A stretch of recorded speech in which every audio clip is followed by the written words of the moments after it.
curse, superstition, or a fear of the wild. Today, my haunted little pickles, we are doing a haunted histories on the werewolf. As we all know, I'm not a professional makeup artist, but I do try my best. I work with what I have, which is my child's Halloween makeup. Anyway, we're getting on with it. So, as far back as I can find, in Mesopotamia, the origins of the werewolf, that's where it starts as far back as I can find, which I don't know how much older you can get than that. But there was a goddess named Ishtar, and she had a lover that she was very displeased with, so probably an ex-lover, and she decided to curse him to be a wolf. But it's quite cruel. Oh, curses are cruel, but it's like a twist of irony because he was a shepherd. And of course, what do shepherds do? They protect their flock, their sheep, whatever it is they're herding, from predators. And wolves are predators, so I think that was kind of cruel. She knew what she was doing there. So, yeah, poor guy got turned into a wolf and probably ended up attacking his sheep. It was I think there's a message in there. Second story is our good old ancient Greeks, of course it is. So there was a king named, oh, let me check, Lycaon. I'm probably butchering it, I'm sorry. Anyway, this king was a bit of a douche, to be honest. It was said that he didn't believe Zeus was all-powerful and all-knowing, and he wanted to try and prove him wrong or trick him. Not a wise idea either way, really. And it was said that he killed his own son to cook him and to feed him to Zeus. Now, I think we can all agree that's messed up and you're a bit of a monster, dare I say, if you were to do that. And then also to try and trick the king of the gods. Of course, Zeus did not fall for it. He saw straight through it. As soon as he saw it, he knew what it was. Flipped the table upside down, lost his mind, and he turned King Lycaon into, of course, a lycanthrope, a werewolf. Not only that, but his whole bloodline, which is like, I don't know what they did. Maybe enabled it, but, if that's your father or your husband or whatever, he'd probably kill you if you disagreed. So, anyway, that's what Zeus did. So, that's our second story on the origins of the werewolf. Third one, sorry, I do have to check my notes. I've made many. Is my favourite Germanic folklore. I really, really love, Brothers Grimm tales. So let me know if you want an episode on that, because twisted fairy tales aren't really twisted fairy tales. It's more like the originals, because they were meant to actually warn people and of the dangers of the world, but in a tale sort of way, so you'd remember it. Let's scare our kids to sleep. Anyway, let me know if you want a story about that, because there's so many interesting ones that people haven't heard of, and there's some really good ones. Anyway, back to the werewolves. So, in Germanic folklore, it was said that many men, I don't know what reason for, it just says many men were often cursed with being a werewolf. Usually for around 7 years is a very popular number I found. You could actually undo this, but it's quite a cruel twist of fate in how you do it. So if someone were to recognise you and say your name, that would undo the curse.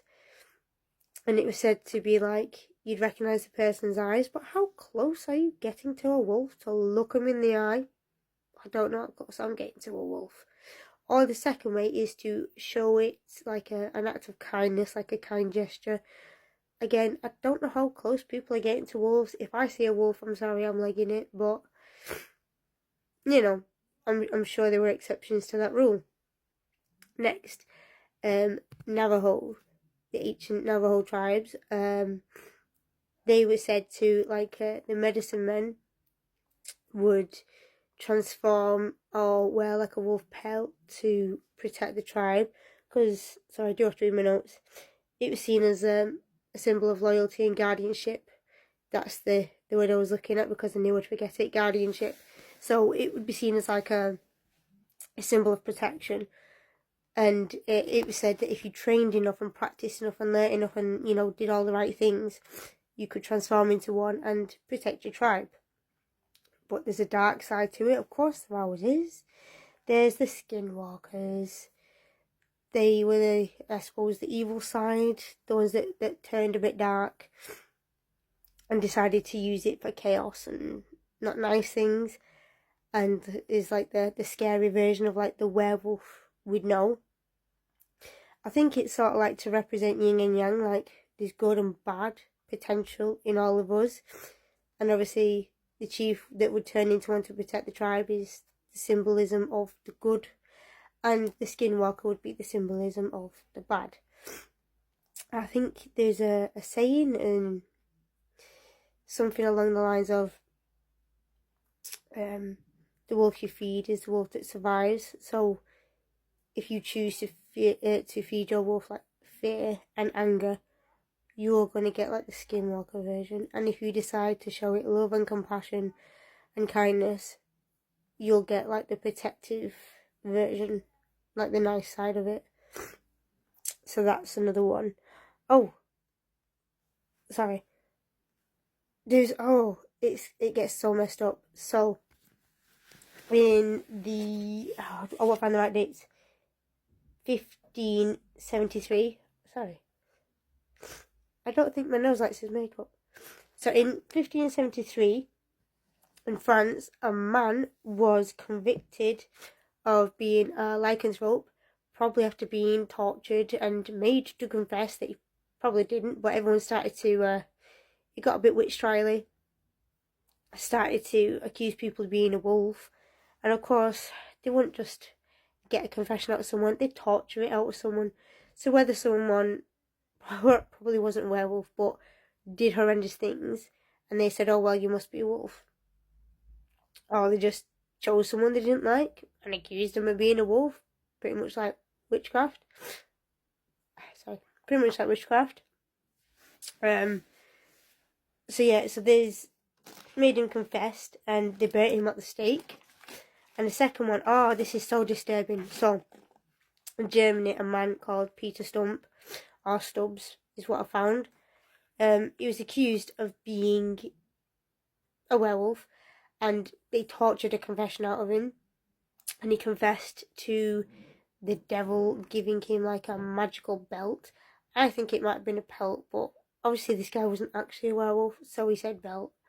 That gave him the ability to transform, and he killed and ate dozens of people, including 2 pregnant women and their unborn children, and having an incestuous relationship with his daughter. That's not incestuous, that's abuse. But again, I don't know how forced this confession was, or if he was just someone that was mentally ill, and people, because they were superstitious back then, decide to blame it on like lycanthropy or being a werewolf. So it was at one point around this time, actually around the 1500s, it did start to get conflated with witchcraft a lot. So like anything that was different is witchcraft. So it sort of got tied into the whole witch trial thing, and if people suspected you of that, of course you would confess, get tortured, and pardon me, and of course you'd get burnt at the stake. This guy apparently is pretty grim. So apparently they tied him to a wheel and chopped his head off. I think that's probably one of the last things they did. They pulled his skin off while he was alive and burnt him, and I didn't want to write it all down because it's pretty gross, but yeah, pretty much tortured him on this wheel, and then eventually cut his head off and burnt his body to ash. That's pretty grim. I think he was probably just a mentally ill person that probably did need locking away because he was probably abusing his daughter, but I don't think he was a werewolf. So I think a lot of it represents, like the fear of the werewolf represents people's fear of the unknown. Or like it reflecting like the inner beast, like, you know, when you're angry and you feel like you could lose yourself in the anger and not want to, you know, struggle to pull yourself out of it. Or also it could be tied to like the fear of the wilderness and the wild and the unknown. That does freak people out quite a lot, I've found. So yeah, that's just some, because it really, sorry, it does really get into it, but to make this accessible and people not want to get bored, they're the main points of where I can find like the origins and the history of the werewolf. I hope you enjoyed the video. Let me know if you do. Give it a like if you liked it. I hope you appreciate my efforts. It's not the best, but it's kids makeup because I'm not spending a fortune on actual loads of makeup for a few minute video. If y'all like it and want more and better, then give me the views and I'll buy better. Anyway, I hope you enjoyed the video. I hope you enjoy the rest of your day, and I'll see you soon, my haunted little pickles.